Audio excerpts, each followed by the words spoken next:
properly about 3 years, because I've always made music, as in like I used to play piano since I was like probably about 5, and I've always been composing, but just not realising that I'm actually composing, always making tunes, always making, like, writing poems, writing music, but not necessarily professionally. So professionally about 3 years.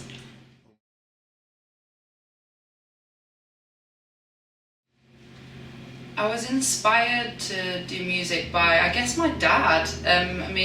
My dad, I was really heavily influenced by my dad's, the music that my dad would listen to in the car. So I was really into like Fleetwood Mac, David Bowie, Dire Straits. But then I guess I kind of acquired my own taste in music and started to like pick out of what my dad's music that I liked. So yeah, I guess it was my dad's inspiration. And then my mum and dad, me and my sister were lucky enough that my mum and dad had the money to send us to like piano lessons and stuff like that. So we were really lucky in that we were able to learn a musical instrument, which is, I think, is like a really key point in music. It really helps you to kind of understand the background and, you know.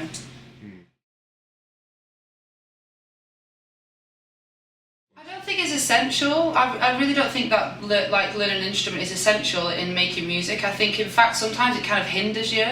I guess in a way I'm lucky, in a way I'm maybe unlucky to some. But I mean, I stopped playing piano when I moved to London for university, so probably about 11 years ago. So I've not really played properly for a long time.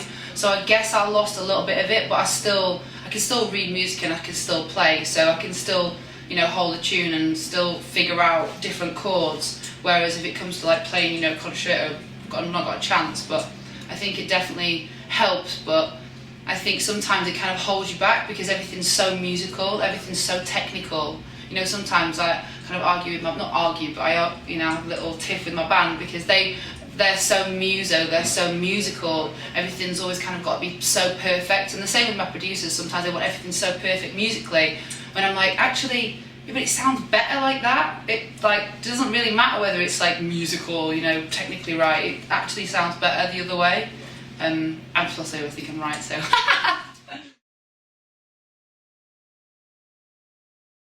My songwriting process is always different.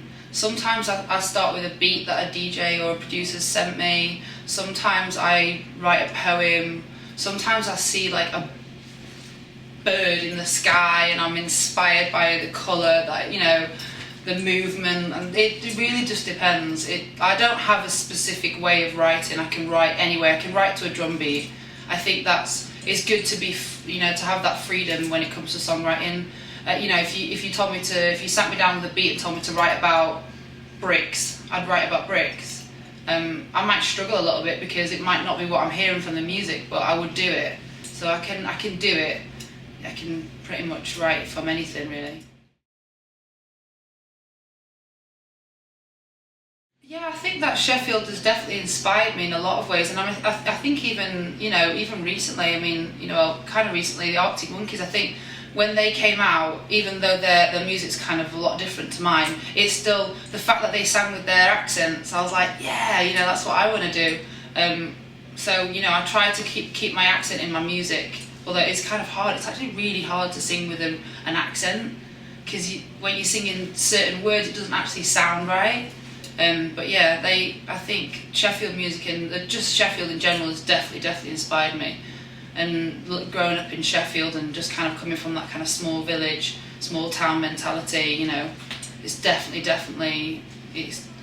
where I'm inspired.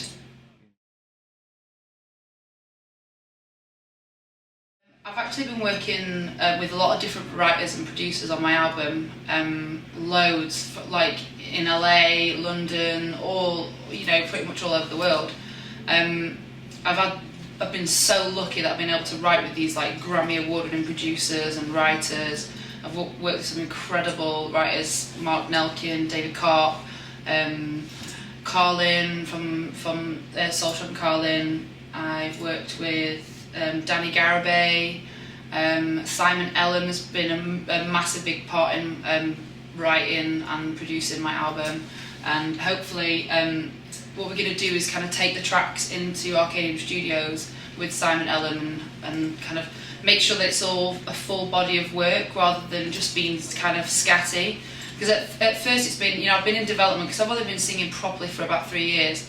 It has been a really massive development process for us, whereas when we first started, it was like, ooh, I can't really sing, and kind of hold a tune and I can write, and that's what we had. We had these like little sparks of something, and everyone was like, oh, you've got star quality, you've got this, like, just keep going, you just learn, like, just absorb everything. So I did, went and wrote with loads of different writers, producers, went and just researched. Like, I am like a massive researcher. I go to gigs, I go to concerts, and I'm YouTubing constantly, watching different artists, how they interview, how they perform on stage, and so I've done that, and now we're in the stage where we've got about 12-15 songs which are really, really good, writing demos, and we're just ready to take them to the next stage. So once we've got all the tracks together, then we're ready to put them in a studio with one producer or 2 producers and start finalising and saying, right, okay, this makes it, this doesn't, this. We've kind of done that all the time. I had like about 200 songs. When I first started, I think within the first year I had about 200 quite, really good songs, and it was like, we need to get rid of some, so we kind of like chopped, and then we were just whittled them down to like 10, and then I wrote again, and we've just been doing that and kind of sifting through and just keep cutting off the dead weight and going with the stronger tracks.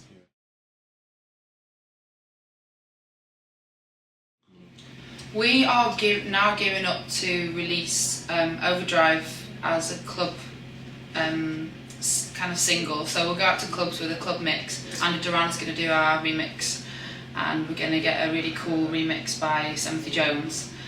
And then the album version is going to be produced. It was actually written originally by Mark Nelkin, David Kopp, and myself in LA. And we took it to a producer in London, a great producer called Simon Ellen at Arcadium Studios. And he's added my band, which it was so important to me that I got my band on the single, because I really wanted to create that kind of live music, but that yet electronic kind of dance vibe. So that's my perfect mix, is that rock kind of dance, electro element, like all those elements put together. So we're gearing up to release that in a couple of weeks.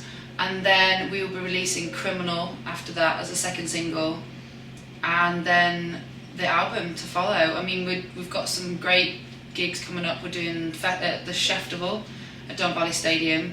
We're playing BT London Live for the London Games. So we've got loads of huge gigs. We're actually playing like 3 gigs on one day. We're doing Regent's Park and then 2 gigs in Hyde Park on the same day. So we've got loads of exciting gigs to look forward to.